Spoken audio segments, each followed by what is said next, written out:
Halo selamat pagi pemirsa, saya Chandra Dewi kembali hadir menjumpai Anda tentunya dalam Cerdas 5 Menit. Dan pagi ini kita akan membahas seputar DPLK dan reksadana saling melengkapi untuk masa pensiun indah.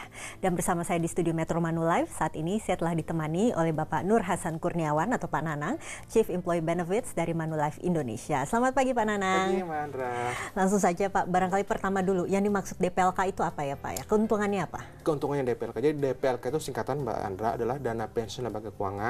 Itu dana pensiun yang bisa didirikan oleh perusahaan asuransi jiwa dan perbankan. Nah, keuntungannya dengan ada DPLK, maka peserta bisa menyiapkan masa pensiunnya dengan mengiur dari gajinya menggunakan DPLK. Seperti itu. Tadi juga disebutkan reksadana, ini juga bisa menjadi investasi alternatif ya Pak Betul, ya? betul. Sebetulnya keuntungannya di mana kalau reksadana? Nah, sebenarnya reksadana juga sama sih, dalam artian bisa digunakan oleh peserta menyiapkan dana pensiunnya. Cuma bedanya kalau DPLK itu ada manfaat pajak yang lebih besar dibandingkan dengan reksadana.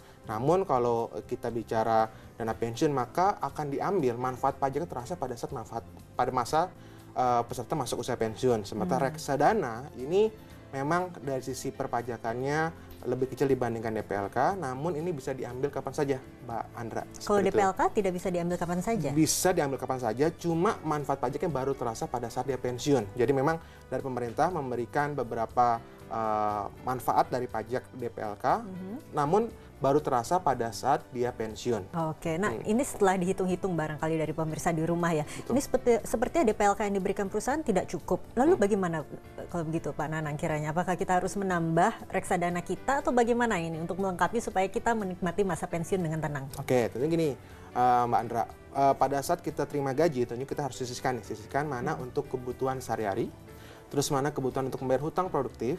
Yang ketiga adalah untuk investasi. Nah, investasi ini terdiri dari berbagai macam. Untuk ada untuk pensiun, terus juga untuk kita berjaga-jaga, ataupun juga istilahnya kita ingin menabung untuk kita beli mobil atau beli rumah. Nah, tentu kalau kita bicara dana pensiun, DPLK, tentunya adalah kebutuhan untuk kita pensiun. Nah, tapi kita punya kebutuhan untuk katakanlah beli tas baru, tas branded. Nah, tentunya ini bisa kita tabung. Bagaimana cara menabungnya adalah menggunakan reksadana. Kenapa reksadana? Nah, reksadana itu kita punya berbagai macam portofolio investasi di reksadana. Istilahnya ada obligasi, ada saham. Nah, kemudian kita bisa mendapatkan manfaat kita masuk ke reksadana tersebut mendapatkan yield lebih tinggi dibandingkan tabungan, seperti itu, Mbak. Jadi dua-duanya intinya memang sebaiknya untuk jangka panjang begitu jangka ya Pak? panjang. Untuk menikmati masa pensiun betul, kita begitu Pak ya? Betul. Oke, tadi kan Pak Nanang juga sempat singgung mengenai pajaknya. Barangkali bisa dijelaskan lagi nih Pak, jadi waktu saat kita pensiun nanti, kalau kita memiliki dana DPLK sudah pasti akan dipotong pajak, reksadana tidak begitu atau bagaimana? Jadi gini Mbak Andra, kalau kita bicara DPLK, katakanlah gini, kita punya penghasilan 10 juta. Nah, 10 juta, kalau kita tidak menggunakan DPLK, maka 10 juta langsung dikurangi pajak penghasilan. Nah, tapi kalau kita punya DPLK 10 juta, katakanlah kita kontribusi ke DPLK 3 juta, 10 juta dikurangi 3 juta, maka 7 juta ini baru kena pajak.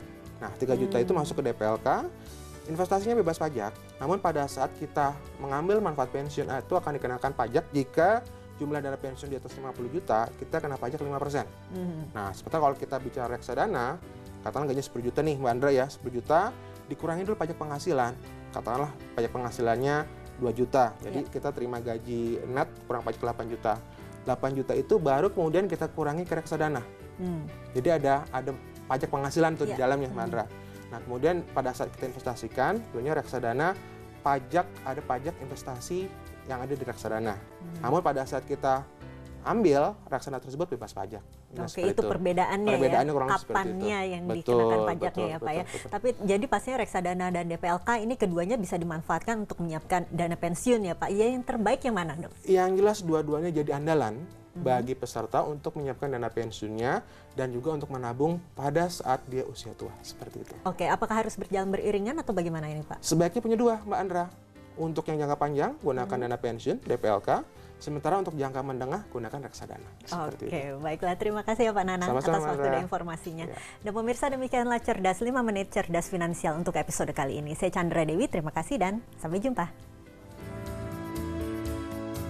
Dipersembahkan oleh